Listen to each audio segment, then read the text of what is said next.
c'est une preuve. Et oui, le peloton est cassé en deux. À mon avis, la chute, la totalité du peloton n'a pas été, n'est pas revenue après la chute. Et donc, faudra faire attention à ça parce que s'il y a des cassures sur la ligne d'arrivée, il y a peut-être des leaders qui sont piégés.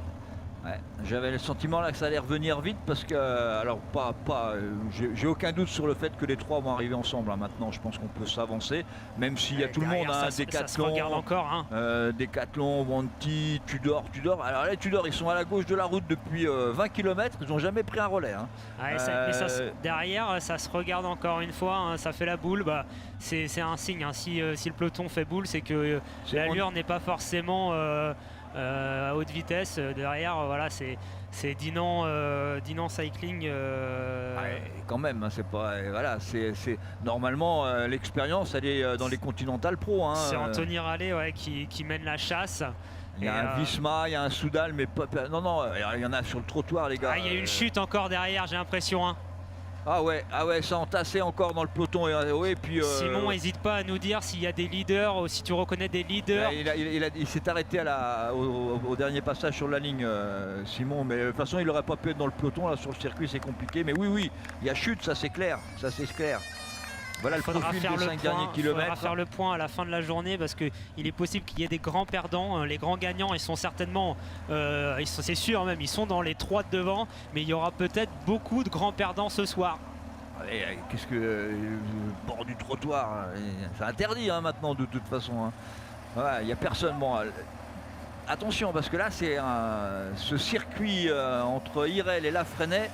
Va peser sur cette 58e édition du Tour de Bretagne qui va s'ouvrir, hein, du coup ça va complètement s'ouvrir. Hein. On a vu les Lidl Trek comme s'ils dominaient, comme s'ils avaient un maillot de leader, en tout cas un ancien vainqueur, ça c'est sûr.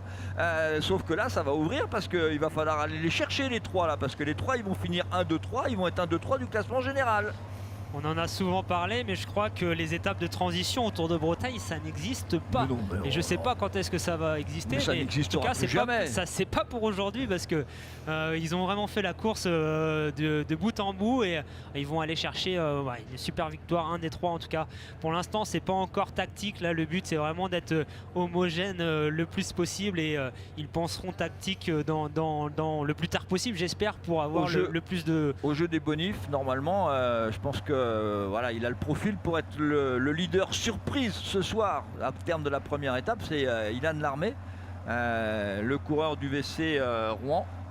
Normalement, Ilan Larmé est forcément maillot vert ce soir, étant donné qu'il a 9 secondes de bonification et qu'il y a 10, 6 et 4. Donc même s'il finit 3e, il aura le maillot vert ce soir. Ah, ils sont unis, hein, ces trois-là, et le but, c'est ça regarde pas derrière, c'est à bloc encore pendant 3 km. Derrière, il est possible, encore une fois, que ça soit tendu sur cette grande ligne droite. Eux, il n'y a pas de danger, hein, c'est droit devant et ne plus calculer. Là, il faut débrancher le cerveau pour réussir à avoir le maximum d'avance sur la ligne d'arrivée. Alors, un peu de nouvelles. Mathis Grisel est tombé. Florentin Lecamus-Lambert, Florian Gaillard ont été dans la chute. Morten Nordhoff, on en parlait beaucoup dans les favoris, pris dans la chute aussi. Alors je vais quand même regarder les sprints intermédiaires parce que l'armée a fait 1, Abt a toujours fait 2 et Goliker a fait 3. Et attention à Goliker justement parce qu'on disait tout à l'heure qu'il avait fait aucun classement annexe, mais c'est lui qui place la première attaque dans le dernier tour. Il a l'air fort, hein, Joshua Goliker.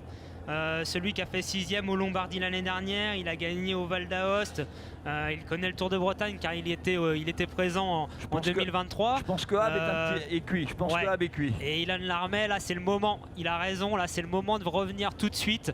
S'il arrive à revenir là, c'est que il est en canne encore, hein, donc ouais, bon, il va de toute façon c'est il le sait sans doute.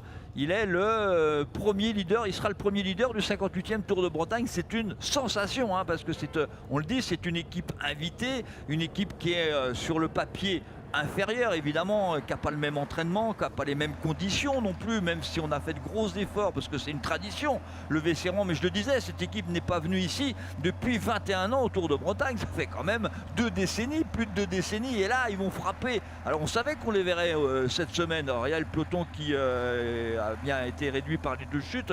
On savait que le Vécérois mettrait des hommes dans l'échappée. Ilan Larmet est en forme, il vient de gagner Redon. Redon c'était le 13 avril dernier, donc c'est récent. C'est un coureur qui sait gagner, hein. Il a levé les bras 8 fois l'année dernière. Donc il sait faire, à mon avis, pouvoir bien manœuvrer ce final.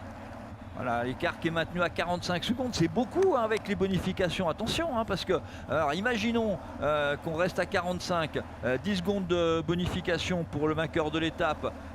Ilan Larmet en a pris déjà 9.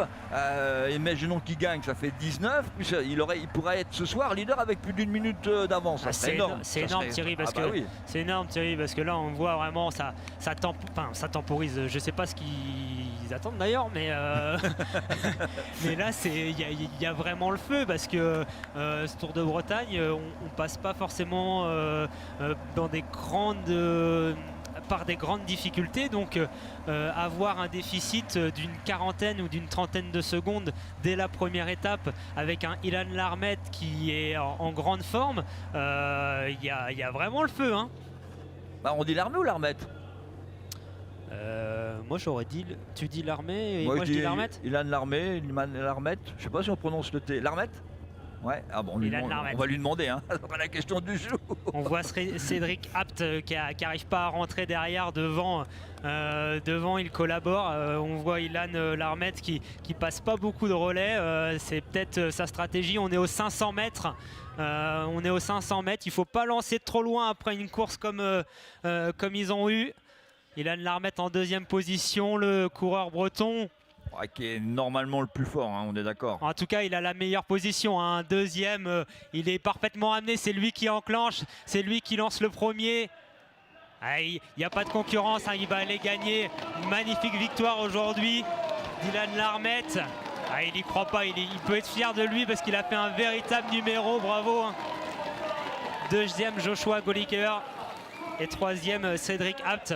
On aura eu une belle journée, un beau vainqueur et un beau vainqueur breton. Très important de voir l'écart, hein. Très important de voir l'écart avec la tête de peloton, parce que Ilan Larmet est le premier leader du Tour de Bretagne, de ce Tour de Bretagne. C'est une sensation évidemment, et voir quand même l'écart, parce que ça va ouvrir la deuxième étape. Le peloton, alors les Lidl Trek avec c'est Matteo Milan. Oui, certainement qu'il était le plus fort. C'est Matteo Milan. Ils doivent avoir beaucoup de regrets ce soir, la Lidl Trek Racing, parce que ils étaient sur le papier l'équipe la plus solide collectivement, mais c'est les quatre coureurs qui ont été échappés et qui ont été chercher cette victoire, ont fait une vraie partie de manivelle. Bravo à eux.